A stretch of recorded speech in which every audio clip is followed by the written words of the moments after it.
নমস্কাৰ বন্ধুসকল, আপোনালোকৰ কাৰণে এটা ভাল খবৰ লৈ আনিছোঁ। LPUP টিচাৰ ভেকেঞ্চিত পুনৰ পষ্ট মুকলি হ'ব।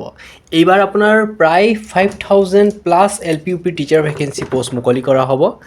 পোনপ্ৰথমে গম পাই চাগে যোনটো 4500 post recently merit list publish হৈছে আৰু বহুতো বন্ধুসকলে চাকৰি পাবলৈ সক্ষম হৈছে।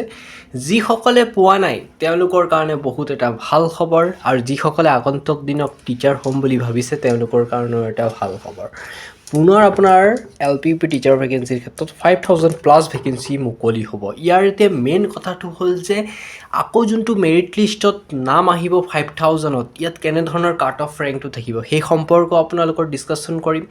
লগতে কোন কোন ডিষ্ট্ৰিক্টত প্ৰিফাৰেঞ্চটো আপোনালোকে দিয়াটো অত্যন্ত আৱশ্যক, কাৰণ 4000 যোনটো 500 পষ্ট ওলাই গৈছিলে ৰিচেণ্টলি মেৰিট লিষ্ট পাব্লিছ হৈছে, সেই ডিষ্ট্ৰিক্টৰ এনালাইচিছ মতে ডাটাটো কি আহিছে সেই সম্পৰ্কেও জনাম। গতিকে ভিডিঅ'টো চাই থাকক, আপোনালোকৰ কাৰণে সম্পূৰ্ণ ডিটেইলছ আপোনালোকক জনাব বিচাৰিছোঁ। কেইদিনমান আগতে আপোনালোকে গম পাই চাগে ছাৰে এটা মিটিঙত কৈছিলে, তাত ছ'চিয়েল মিডিয়াৰ আগত কৈছিলে যে পুনৰ LPUP টিচাৰ ভেকেঞ্চি মুকলি কৰিব। আৰু বহুতো কি হৈছিলে, আপোনাৰ কিছুমান স্কুল আছে য'ত আপোনাৰ মাত্ৰ ইমান ষ্টুডেণ্ট আছে কিন্তু মাত্ৰ এজন টিচাৰ বা দুজন টিচাৰ, যাৰ ফলত বহুত বেছি অসুবিধাৰ সন্মুখীন হ'ব লগা হৈছে।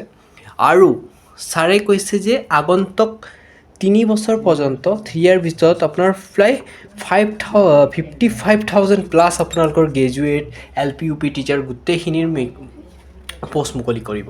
গতিকে বন্ধুসকল আপোনালোকে ৰেডি হৈ যাওক, কাৰণ 100% চিৰিয়ৰিটি দি ক'ব পাৰোঁ এই যিকেইটা পষ্ট, ইমান যদি পষ্ট মুকলি হ'ব, ইয়াত আপোনালোকৰ কম পাৰ্চেণ্টেজ থাকিলে আপোনালোকে নিযুক্তি পাই যাব। এতিয়া কথাটো হ'ল যে বহুতো কেণ্ডিডেট আছে যিসকলে ডিম'টিভেট হৈ বহি আছে, আমাৰ পাৰ্চেণ্টেজ ৰেংক কম, আমি পাম নে নাই। টেনশ্যন নল'ব, আপোনালোকে যোনটো ডিষ্ট্ৰিক্ট প্ৰিফাৰেঞ্চ দিব এইটোৰ ক্ষেত্ৰত একদম কেয়াৰফুলি হ'ব। বাৰে কৈছোঁ, বহুতো বন্ধুসকলে কি ভুল কৰে, তেওঁলোকৰ কাট অফ ৰেংকটো তেওঁলোকৰ পাৰ্চেণ্টেজটো কম আছে চাই পেলাইও আপোনালোকে এনেকুৱা কিছুমান ৰেড জোনত এপ্লাই কৰি থৈ দিয়ে, যাৰ ফলত আপোনাৰ কি হয়, কাট অফত নামেই নাহে বা ডকুমেণ্ট ভেৰিফিকেশ্যনত আপোনাৰ নামটো অহা নাই। আপোনাতকৈ কম যিসকলৰ আছে তেওঁলোকৰ আহি গৈছে, আপোনাৰ অহা নাই, আচৰিত পাইছে। বহুতে এনেকুৱা ধৰণৰ কমেণ্টো কৰিছে, দাদা মোৰতকৈ কম পাৰ্চেণ্টেজৰ আহি গৈছে, মোৰ অহা নাই, ৰিজনটো কি? ৰিজনটো সেইটোৱেই যে আপুনি এনেকুৱা ডিষ্ট্ৰিক্টত এপ্লাই কৰি ৰাখিছে য'ত আপোনাতকৈ বেছি পাৰ্চেণ্টেজ কেণ্ডিডেটে এপ্লাই কৰিছে, যাৰ ফলত সেই কেণ্ডিডেটসকলক মতা হৈছে, আপোনাক মতা হোৱা নাই। সেইকাৰণে বন্ধুসকল, ডিষ্ট্ৰিক্ট প্ৰিফাৰেঞ্চৰ ক্ষেত্ৰত অলপ সাৱধানতা অৱলম্বন কৰাটো অত্যন্ত আৱশ্যক। ইয়াৰ ক্ষেত্ৰত আপোনালোকে দুটা বস্তু চাব লাগিব। এটা থাকিব আপোনাৰ গ্ৰীণ জোন, য'ত আপোনালোকৰ চান্সেছটো থাকিব, আৰু এটা থাকিব ৰেড জোন, য'ত কাট অফ ৰেংকটো বহুত হাই যায়, আৰু আপোনাৰ যদি পাৰ্চেণ্টেজ ৰেংকটো ভাল আছে, বহুত বেছি আছে, তেতিয়াহে আপোনালোকে ৰেড জোনত এপ্লাই কৰিব পাৰে। এতিয়া গ্ৰীণ জোন, ৰেড জোনৰ ডিষ্ট্ৰিক্টসমূহৰ এনালাইচিছ ডাটাটো মই আপোনালোকক দি দিম বাৰু, আপোনালোকে পাই যাব। মই এইটো চেনেলতো দি দিম, অহাকালিৰ ভিতৰত পাব্লিছ কৰি দিম। মই ডাটাবোৰ এনালাইচিছ কৰি আছোঁ, আৰু এনালাইচিছ কৰি পেলাই আপোনালোকক নেক্সট ভিডিঅ'ত জনাই দিম। সেইকাৰণে আপোনালোকে এই চেনেলটো এতিয়াই ছাবস্ক্ৰাইব কৰি ৰাখক, যাতে সেই ভিডিঅ'টো আপোনালোকে চাব পাৰে। গ্ৰীণ জোন আৰু ৰেড জোন কোনকেইটা পৰি আছে, যিবোৰ 4500 পষ্টৰ মেৰিট লিষ্ট সম্পৰ্কে চাই পেলাইহে মই ডাটাবোৰ এনালাইচিছ কৰি পেলাই আপোনালোকক দিম। গতিকে ছাবস্ক্ৰাইব কৰক, এতিয়াই আপোনালোকে আপডেটটো পাই থাকিব, ঠিক আছে। বহুতো কেণ্ডিডেট সুধি থাকে, দাদা আপুনিতো আপডেট দিয়া নাই। আচল কথা, আপোনালোকে ছাবস্ক্ৰাইব কৰা নাই। ছাবস্ক্ৰাইব কৰি পেলাই ন'টিফিকেশ্যনটো অন কৰি ৰাখিব লাগিব, তেতিয়াহে মোৰ ভিডিঅ' আপোনালোকৰ ওচৰত যাব, নহ'লে আপোনালোকে নাপায়। সেইকাৰণে আপোনালোকে চাব নোৱাৰে।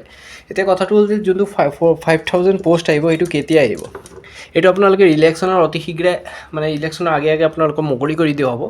তাৰ আগতে আপোনালোকে এপ্লাই কৰিব, আৰু আপোনালোকৰ এনালাইচিছ ডাটাটো বহুত বেছি ইম্পৰ্টেণ্ট। আপোনালোকে একদম ভালকৈ এনালাইচিছ কৰি পেলাইহে এপ্লাই কৰিব। কিবা প্ৰব্লেম হ'লে মই আছোঁ, টেনশ্যনৰ কোনো কথা নাই। আপোনালোকক যিবোৰ ডাটা দিম, সেই ডাটাবোৰ এনালাইচিছ কৰিব। এইটো নহয় যে মই কৈছোঁ বুলিয়েই যে আপোনালোকে সেই ডিষ্ট্ৰিক্টত এপ্লাই কৰিব, এইটো নহয়। আপোনালোকে পোনপ্ৰথমে ভেৰিফাই কৰিব, আগৰ 2-3 বছৰ ইয়াৰো আপোনালোকে মেৰিট লিষ্ট চাব। চোৱাৰ পিছত আপোনালোকে মোৰ ডিটেইলছৰ লগত মিলাব, ভালকৈ এনালাইচিছ কৰিব। তাৰপিছতহে আপোনালোকে প্ৰিফাৰেঞ্চটো দিব। আৰু এটা কথা কওঁ যে কিছুমান কেণ্ডিডেট আছে বহুত বেছি ফাষ্ট, এনেকুৱা নাই, আহিছে পষ্ট, আজি এপ্লাই ষ্টাৰ্ট হৈছে, আজিয়ে কৰি থৈ দিছে। ইমান হৰদৰ নকৰিব, অলপ 2-এদিন ধৈৰ্য ধৰিব। আপোনালোকৰ ধৰি লওক, আপোনালোকৰ লাষ্ট ডেট আছে, ষ্টাৰ্টিং হৈছে 1 এক্সাম্পল দিছোঁ, মে'ৰ পৰা ষ্টাৰ্ট হৈছে, ছাপ'জ 30 তাৰিখ লাষ্ট ডেট। তো আপোনালোকে কি কৰিব, 15-14 এনেকুৱা ডেটত এপ্লাই কৰিব। তেতিয়া কি হয়, আপোনালোকৰ বস্তুবোৰ ডাটাবোৰ একদম ক্লিয়াৰেঞ্চকৈ দিব পাৰি। কিছুমান কেণ্ডিডেট ইমান ফাষ্টকৈ এপ্লাই কৰি থৈ দিয়ে যাৰ ফলত পিছত ডাটাবোৰ পাই পিছত পস্তাই মইতো এপ্লাই কৰি দিছোঁ এতিয়া মোৰ কি হ'ব এইকাৰণে বন্ধুসকল সাৱধানতা হ'ব মই নেক্সট ভিডিঅ'ত আপোনালোকক আপডেট দি আছোঁ ৰেডি হৈ যাওক চেনেলটো ছাবস্ক্ৰাইব কৰক এতিয়া যাতে আপডেটবোৰ পাই যায় আৰু আগন্তুক দিনত যদি টিচাৰ হ'ম বুলি ভাবিছে এই চেনেলটো এতিয়াই ছাবস্ক্ৰাইব কৰি ৰাখক মই হেল্পফুল ভিডিঅ'বোৰ আপোনালোকক দি থাকিম PGT GT LP UP যিকোনো টিচাৰ ভেকেঞ্চিৰ হওক সকলো ডিটেইলছ আপোনালোকে এই চেনেলটোত পাই যাব চেনেলটো ছাবস্ক্ৰাইব কৰক আপডেট পাই থাকিব ধন্যবাদ